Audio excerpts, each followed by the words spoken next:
This is a tangible example of what a living tradition is. Exactly. But can we do that? You know, we might realize that, but to be able to practice it, this is now the journey, to embody what we have discovered.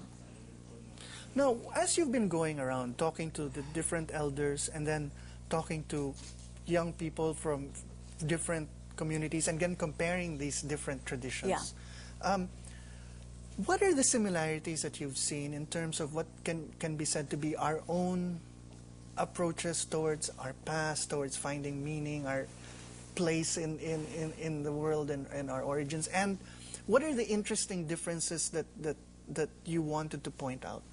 Between the generations? Well, I would really look at the values. This is really where you want to anchor, you know, everything that you find out about spirit-centeredness, for instance, the worldview that the world is inhabited not only by, you know, living, breathing people. Yeah, and you know, people and animals and plants that can be seen, but the unseen world as well. And this is very much alive even in modern day, you know, Filipinos as well. Yeah. And how does this this entire experience then inform and apply to and affect your art and the art of other people that you've had encounters with? I mean, you do a lot of NGO work and you encounter people from different walks of life and society, parts of our society. As artist Manolo, I know that there is so much for me to learn. We have a lot, you know. We often tell ourselves, ano ba yung Pilipino? Wala namang ganyan eh, di ba? Ano ba yung tradisyon? It's non-existent. I mean, where, right? But when I got introduced to this universe, it's like endless. A lifetime is not enough to learn all of that. You know, you may be able to learn a little bit and you practice it as best as you can, with respect, with immediacy, using your own voice, being a part of the whole process and not just, you know, again, copying what the elders have done, you know, but being a vital link in the whole march of history. Well, you know, this is just a personal observation I have, and this only comes from encountering you in person, of course, because there's also the great love for all of this in your book. But encountering you, I mean, many people I encounter who are very concerned about studying, bringing to the public's attention our indigenous cultures, are often very angry and in a way very depressed, and I don't sense any of that. So that is wonderful, Manolo. You know, the elders that I get in touch with, many of them are really Babaylans, and Babaylans have not disappeared.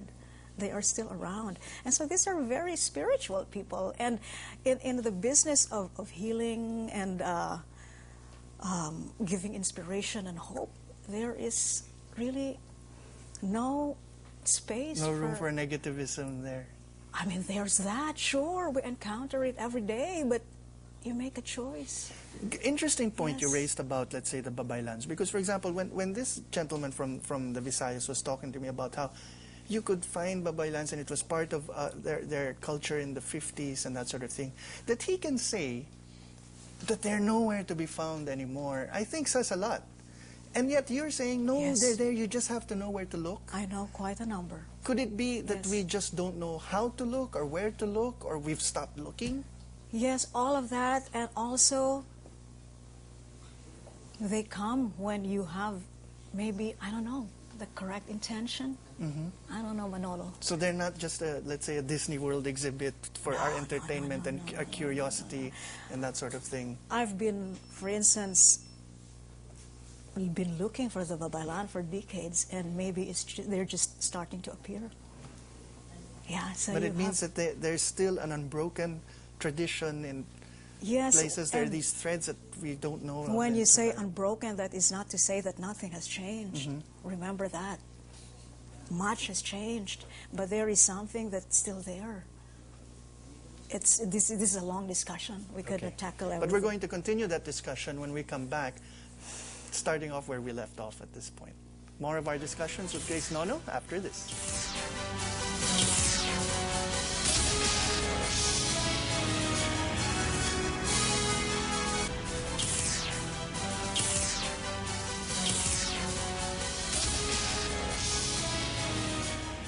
Books featured by The Explainer are available on shelves or on order at a different bookstore.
Welcome back. We're still here with cultural worker and musician Grace Nono.